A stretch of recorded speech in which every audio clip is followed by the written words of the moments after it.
As the prophet of esports, I rely on trustworthy and meaningful data every day.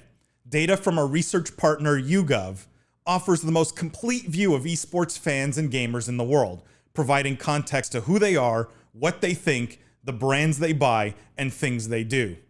YouGov's connected insights and research services inform strategy at every level. If you're a team, a brand, agency, or rights holder, you should be talking with YouGov. Their partners measure and maximize ROI and are telling compelling stories with data. Visit yougov.com/gaming-esports to learn more. And the headline here is Astralis opens gaming and entertainment center in Copenhagen. Obviously, Astralis, best known for their CSGO team. They're also a publicly traded esports team, or esports org.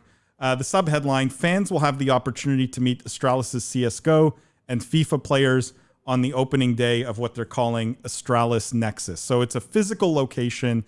It's like a LAN center on steroids, I guess, under the Astralis brand, going to be launching in Copenhagen actually in a few weeks now, 3 weeks now in June. I'm curious, because Enthusiast owns teams, Enthusiast owns content, do you look at this and go, well, you know, we're going to do centers next? Is this on the roadmap? Is this part of the thinking of how you can tie all these pieces together? Or do you think that's just a totally separate business that you guys don't really want to play in? I'm curious where you're at on this one, Adrian. Well, I think what Astralis is doing, and they've been innovative in their own right. They're on the NASDAQ in Europe, and they're doing some pretty cool things. For me, I still have the scars of running an arena, and it's the challenge there is you literally need to fill it 180 times a year or 200 times a year to make the numbers work. And that's a tall order. And so for me, the physical kind of event real estate is something that's not something we're going to grow on. Again, we're going to build those communities because I think it'll be successful, but it's kind of stressful when you know you have to fill it 4 nights a week, every week, to make the business model work. And we're Canadian, as you know, so less stress, the better for us. And we'll find easier ways to go about it. Can I just press on this for a second? Because Jimmy, I'm curious to get your thoughts on this Astralis announcement. But I just want to press on this once for just a second, because I've been very critical on this podcast. I was critical on this podcast of the overactive media, fellow Canadians, their announcement of a $500 million stadium in Toronto. And I felt $500 million, and it was 7,000 seats. And I, you know, back of the envelope math, I couldn't make the math work. I don't know how they plan on making it work. But do you look at that and go, you know, we could use that? Do you look at that and go, that's a terrible investment? Do you look at that? Like, what's your view on that, given that it's in, you know, the enthusiast backyard, and it's esports and it's a big number? Well, I mean, again, we're in a part of the life cycle of this industry where a rising tide lifts all ships. And all I'll say is this: building physical and running physical esports venues is not what we are going to do. Yeah. But here's the good news.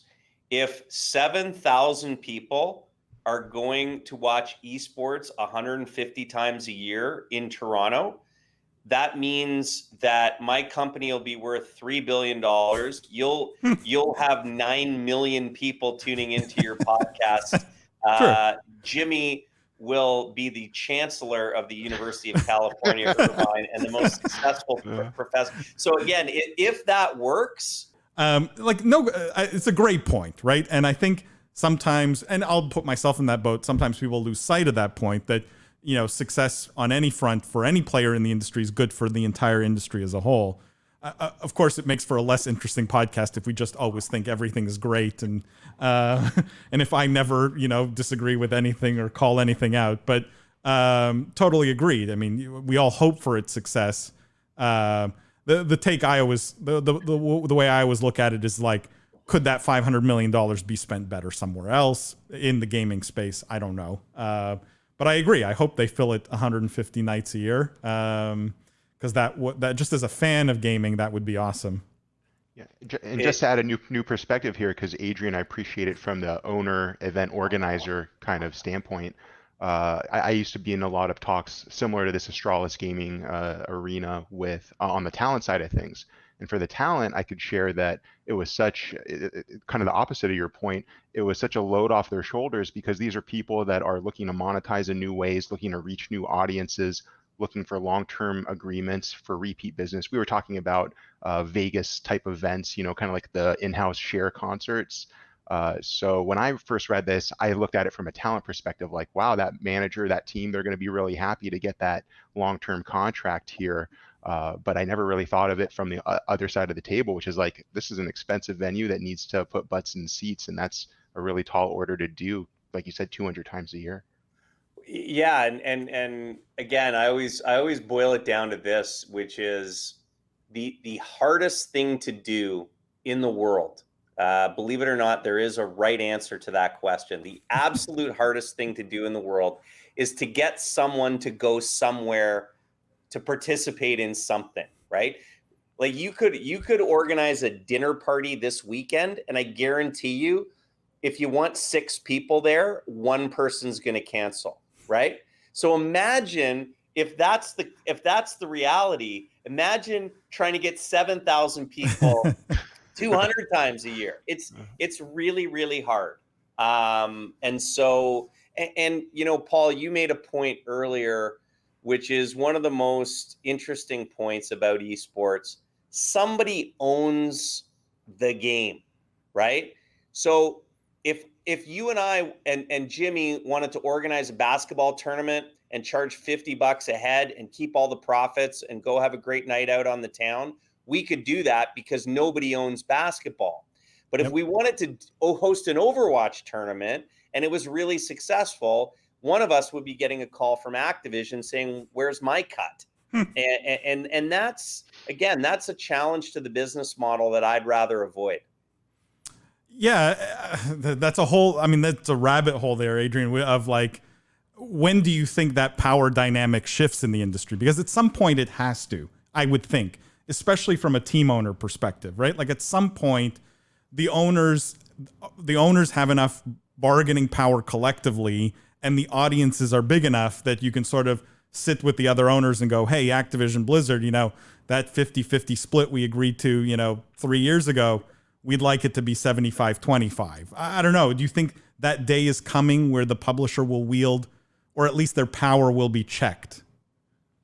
Well, yes and no. Look, from a pure esports angle, you certainly, a league is only as strong as its weakest franchise, right? Sounds like a cliche, but it's true. But again, we have to be careful. What if Activision says, look, we'll give you a greater split, but you know what? There's 1,200 people that we pay full time to work on the Overwatch meta. So if you guys want to help us pick up that pro rata share of the tab, then yeah, let's do it. Or, we invested $500 million in startup costs, for World of Warcraft. And so, we need to get some recognition for that. So it's a very difficult situation. It's always easier when, no one owns the sport of basketball. Yeah. Even though it was created by a Canadian, and so Canada should own the sport of basketball. Agreed. Although as a Canadian, we all know I only watch hockey. So